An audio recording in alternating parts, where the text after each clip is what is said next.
bake a pie with me today. We're gonna make an apple pie because we picked 30 pounds of apples. So we're gonna make an apple pie. In this bowl, the apple pie takes 2 pie crusts. So in this bowl, I've got 2.5 cups of flour, 1/2 teaspoon of salt, and I'm mixing it up, and I'm gonna add 2/3 cup of shortening to it and then mix it up. This is a pastry blender. You could use a fork if you don't have one, but this is what this is made for. So in your bowl, you've got the clumps of shortening, and you're just gonna use the pastry blender to cut the shortening into the flour until you have the inside of your bowl looks like a bunch of just little crumbs. And you just keep pressing and pressing and blending that in there. And then every so often, I pick it up and I'll clean it off.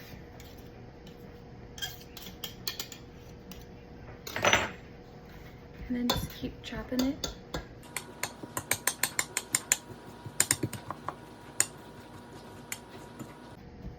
And as you can see, you'll get these little crumbs, just like that.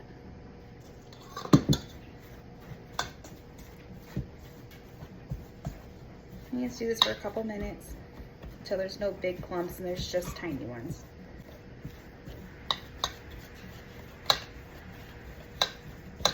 Making a pie crust isn't hard. A little tedious, but not hard. 4 ingredients, simple: flour, salt, shortening, water. So once this is all done doing this, I'll show you what it looks like. Well, the lighting's bad. Let me turn this.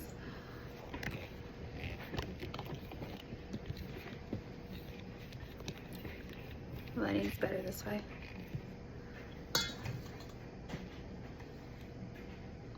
See the clumps? That's what it should look like. Now I'm gonna go add about 10 tablespoons of ice cold water. I'm gonna start with about 8, stir it, check it for consistency, and then add as more as I need it. But usually about 10 tablespoons of ice cold water does it. The colder the water that you use to put in here, the flakier the pie crust. Now, unlike bread, you don't wanna work the dough of the pie crust more than you have to. It'll make the crust tougher and not so flaky. So I have it rolled into a ball. This actually took like 15 tablespoons of water to get it to form a ball. And then I just rolled it into a ball. I'm gonna leave it in the bowl while I prep my apples for the apple pie. All right, you need about 5 or 6 apples to do an apple pie. These are the apples that we picked. I think that the orchard said that these were Gala. So I say Gala. The easiest way I like to prep my apples is I cut them in half, cut them in half again, and then you can easily just cut the core right out and peel it this way. Still not fun, in my opinion. I hate peeling potatoes. I hate peeling apples.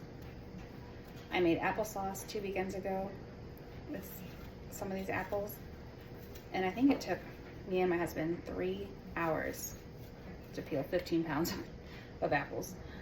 It took us a really long time.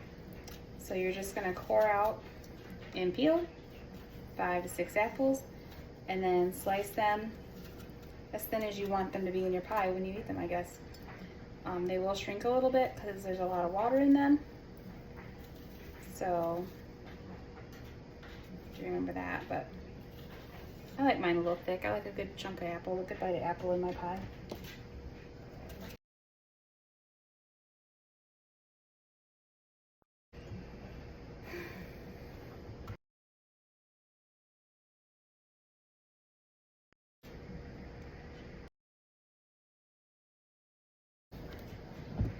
All right, got the apples sliced in here. We're gonna stick in 1 cup of sugar,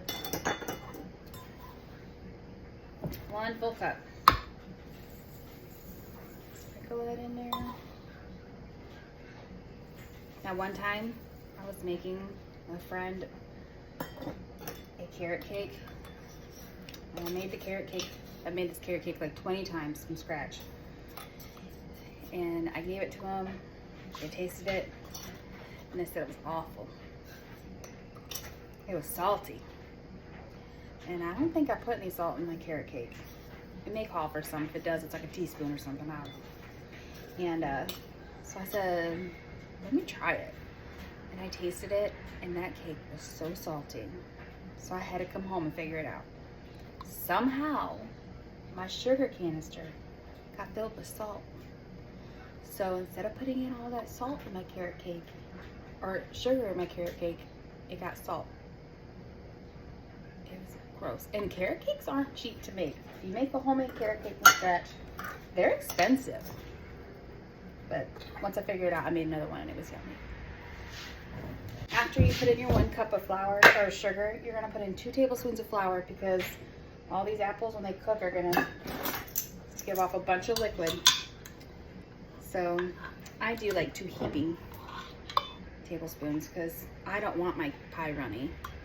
I'd rather it come out a little thick than too runny to where you cut it and it's just like soup on your plate. So I use a lot of apples. So I'm gonna do 3. I'm gonna do 3 tablespoons.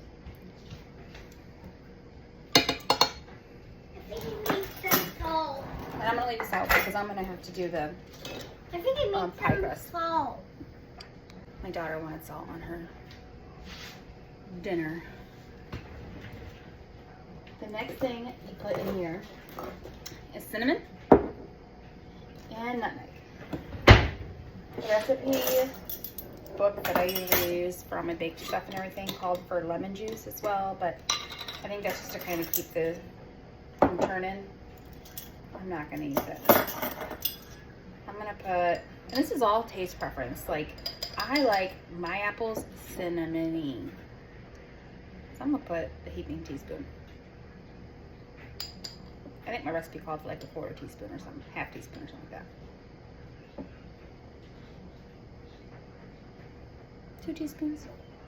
I like it cinnamony. Cinnamony. And the nutmeg is potent. That I will do only probably, it's low, a 1/4 teaspoon. That's it for that. And then once you've got that all in there, I'm gonna grab a spoon, and I'll use a rubber spoon. And we're gonna stir it all up. And we're gonna stir it up just to coat all the apples. I used my big bowl for the pie crust. I need a bigger bowl. Someone let my husband know I need bigger mixing bowls. Like, whenever I'm cooking, that's what I'm short. When I make our Lebanese kibbe and I'm mixing that up by hand, the bowl, be careful with the salt. It's always so small when I'm trying to mix it in. So when you get these all mixed up, the apples will be coated, and you'll still have a big pile of flour and cinnamon and nutmeg in your bowl. And that's fine. We'll just stick that right on top once we dump this in our pie crust. Once we get this mixed up, we'll be rolling out our pie crust next. Can you guys see this? Let's get my camera down. So I was thinking that filming myself cook is a lot of work. It's a lot of stopping and pausing and then editing, because no one's gonna watch, like, sit down and want to watch a 30-minute video of someone trying to show them how to cook something. This isn't the Food Network. That's just a lot of work, but everybody says they like watching my cooking videos, so I'm gonna try to make more because I do enjoy cooking. I love to cook. I love to cook for people. I love to feed people. So I was thinking that maybe instead of making videos all the time, like maybe I might, like for things like this that take a long time, still film in stages and film, or at least sometimes I'll just like take pictures of each stage of what I'm cooking and just post pictures with like instructions, like kind of like so it's cookbook style, but on my Facebook. And then But I was thinking maybe of just every night when I make dinner going live, like setting up the camera like this and going live. And sometimes you'll see me, sometimes you'll just hear me because I'm just like running through my kitchen. And then it'll be like sharing like dinner with everybody, but without, and it'll still be like cooking for everybody, but without you actually here. But maybe people watching on Facebook Live while I make dinner. I don't know. But then it's kind of unscripted too. And I don't know, you'll see what my house is really like. Like right now it's super quiet because Norm's sick and he's in the basement sleeping. And then the kids, when they get home from school, they run to the snack cupboard, they get snacks, and they go to their room. And until they want or need me for something, I'm usually up here by myself with the cats, making dinner, cleaning. I spend my evenings alone. I'm married in a house full of people. I spend my evenings alone. All right, this is what it looks like. See, it's coated pretty good. Yeah. Now we're gonna make the pie crust. Take some flour, sprinkle this with it. I'm gonna just switch you guys back because you're gonna need to be able to see this flour I'm using. Yeah, my mixer's in the way. I have to mix here because my mixer's in the way. And you're gonna make a homemade pie crust. It's gonna be messy. You're gonna have flour everywhere. Yourself, the floor. Jacob's chore this week is the floor, so he's gonna be doing the floors for me when I'm done doing dinner. I decided to make everybody a chore chart. Okay, so we're gonna get out our pie crust, and now we made enough pie crust for the top and the bottom crust. So we're gonna split this ball that I made in half by just squeezing it in the middle. Pop. You're gonna roll it in this flour. Make sure your hands are coated in flour. And then I'm gonna get my rolling pin. You coat your rolling pin in flour. And then we're gonna gently, I have a marble rolling pin, you can use wooden ones. But for my pie crust, I like to use this marble one. This is my very first rolling pin I ever had. So it's just kind of like my favorite. And it's heavy. So you don't have to worry about pressing it when you roll or giving it enough pressure. So once you've rolled out a little bit, you're gonna flip your pie crust. Make sure both sides are coated well with flour. You don't want it to stick. And you're gonna keep rolling, switching directions because you don't want an Easter egg and you don't want an oval. You want a nice round pie crust when you're done. That's about the size of your pie pan, which I wasn't really planning ahead and I didn't get my pie pan out. So I'm going to get one out of the cupboard. And you can get, I have like really pretty fancy designed pie plates, but to bake the best pie, the Pyrex plain clear glass pie plate is the best. When you get a thicker ceramic one that's decorated and pretty, it just doesn't seem to bake the pie as evenly, in my opinion. All right, I've got my pie plate. It's still pretty, it's blue. See, let me put you back a little bit. Let's see. There you go. See, it fits. So we're gonna use it. So the best way to transfer the pie crust to your pie plate is fold it in half, bring over your pie plate, pick it up, using the handles to judge where halfway across the pie plate is, place your pie crust, and then just unfold it. And then kind of let it fall into place. And you want it to hold over a little bit, like that. Okay? And you don't want holes in the bottom because it'll leak and stick to your pie plate. So, like this. Now, we are going to pour our apple filling into our pie. This is when we find out if we made enough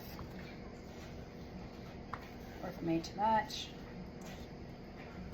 I actually don't have much left over. Flour and sugar, I did good. I mixed it good, me chit-chatting and mixing. My grandma made so many pies that she didn't even have to look at the recipe anymore. Like, I make them quite often, but not frequently enough that I'm like, man, what was the measurement for flour and all that again? Like the shortening. So I bust my book out every once in a while. And I'll have to, like if I made the pie tomorrow, I would remember. But, So, but my grandma, she just knew. Now the filling, it's always with my fruit pies, apple, blueberry. Those are basically the two fruit pies I really make. I ain't messing with cherries. I always put 1 cup sugar, 2 to 3 tablespoons of flour, and then whatever spice. So like I put like just a splash of cinnamon in my blueberry pie, not like this apple pie. I put quite a bit in my apple pie. All right, so pie crust is full. We are going to set this aside and roll out our second pie crust. I'm gonna grab a handful of flour, make a bigger mess, roll this around, coat it, flip it. Remember, we don't want to work it too much. We want a nice, light, flaky pie crust. So roll it out a little bit, pick up some of this flour, put it on top, swirl it around, flip it. When you flip it, if it feels kind of sticky like that did, make sure you flour that real good. Put that here, and then pick up some more flour and make sure that we're not sticky. I don't stick anywhere. It's still a little sticky. And these nails make it hard to pick up flour off the counter. There we go. This pie crust doesn't have to be as big because it's just going over the top. It doesn't have to like go down. So the surface area can be a little smaller. So about that is good. Now with this apple pie, you can do the crisscross. You could roll this out, cut strips of dough, and do the weaving of the top. I've done weaving, but I just don't feel like it tonight. So we're gonna just make a regular pie crust, but we still need to put holes in it so the pie can vent. So do I have my knife out still? No, I'm gonna get me a new knife. So I'm just going to cut. So I like to do pretty designs, I still do. So classic heart, that's my classic go-to for the middle. It's just a cut out a heart the best I can. This is kind of sticking. For Thanksgiving, when I make my pies, for my holes, I've done turkeys. So cute. So that's a pretty big hole. I can squish it, make it smaller. That's a big knife. And then you can save this. And I'm gonna stick it on the pie crust. But it's easier to cut the pictures out when the pie crust is on the counter.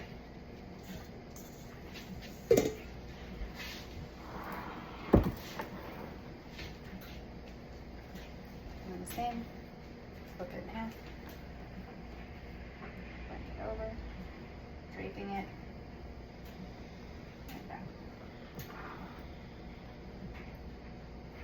In particular, if that's in the middle, do that. Now I'm going to pull off the extra pie crust along the edges. You can pull it off if you want, or just bunch it up when you're pinching this together. So I like to go around, fold, and pinch, making sure that this is closed.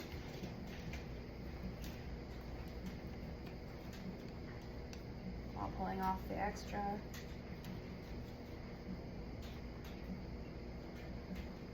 Pinching it.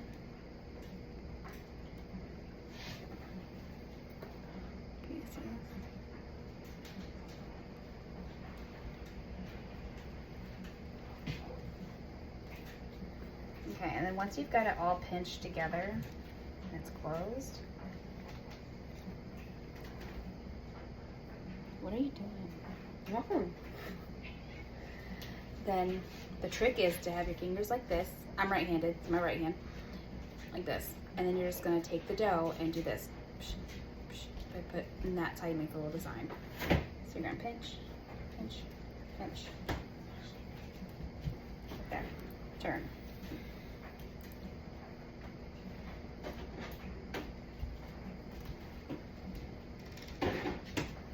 I have nails, so I'm gonna use the side of my hand. Side of my finger, it makes it a little easier.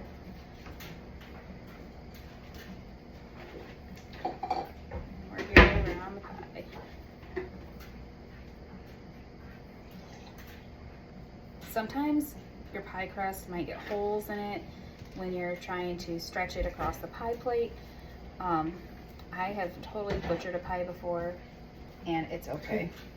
It will taste fine. All this scrap, you can pull scrap off your pie and you patch it. And once you've patched it, you've gotten your pie crust a little bit and you've patched your holes, you'll never know. You'll never know. So once we've got the hole, you see the heart, I always just do this slit, slit. So 4 slits just like that, top and the bottom, and then also the sides.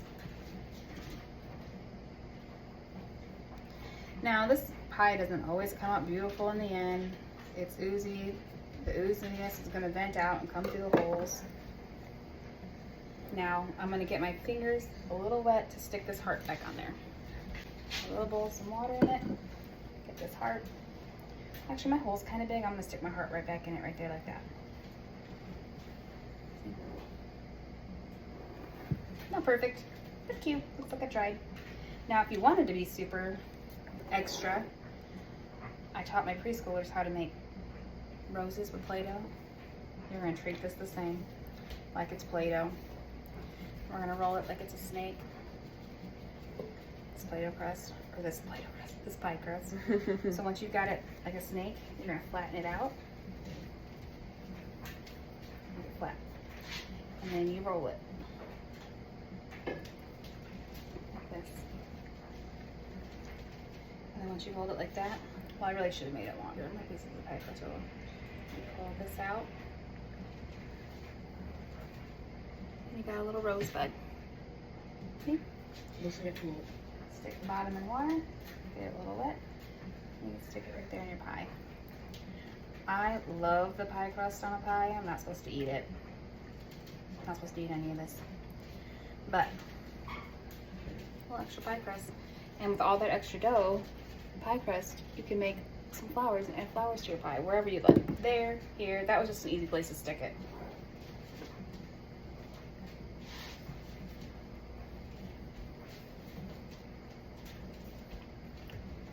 I don't feel like rolling it. We're just gonna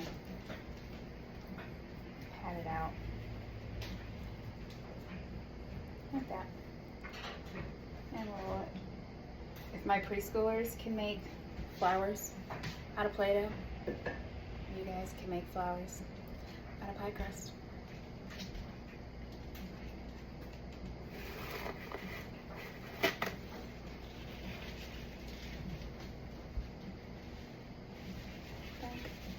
Stick.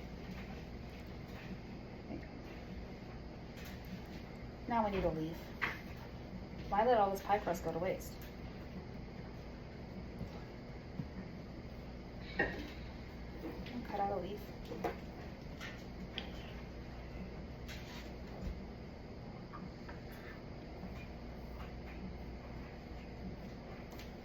I'm gonna score it so you can see lines.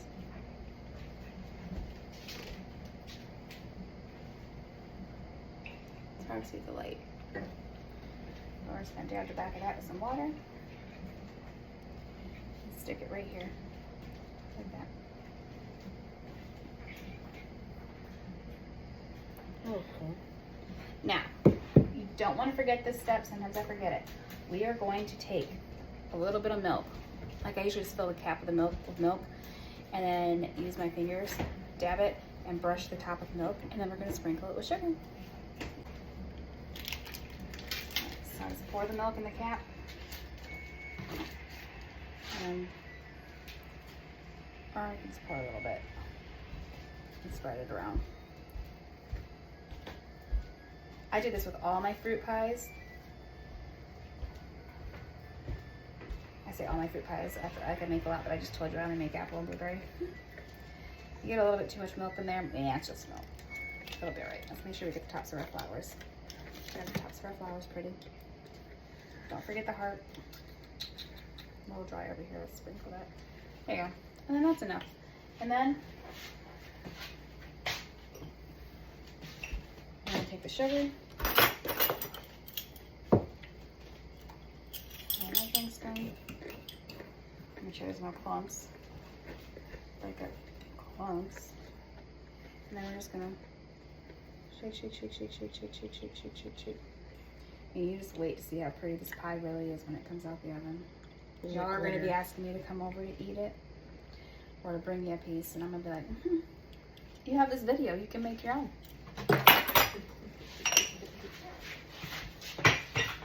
Alright, we're gonna put it in the oven at 350, and then we will take it out in about probably 45 to 50 minutes, but we'll see, we'll check it. You're gonna want the top to be nice and brown, and you're gonna want the inside to be bubbling. Beautiful.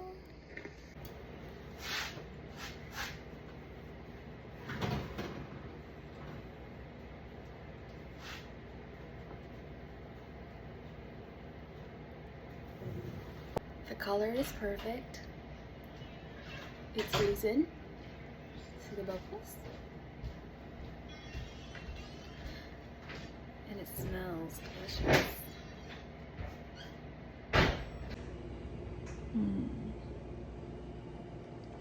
Not even soupy.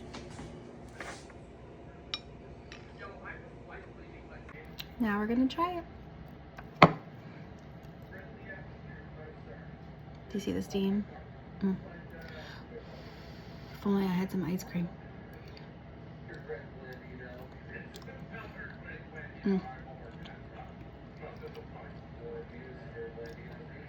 Tastes like ball. It's delicious. And nice and hot. The apples are tender.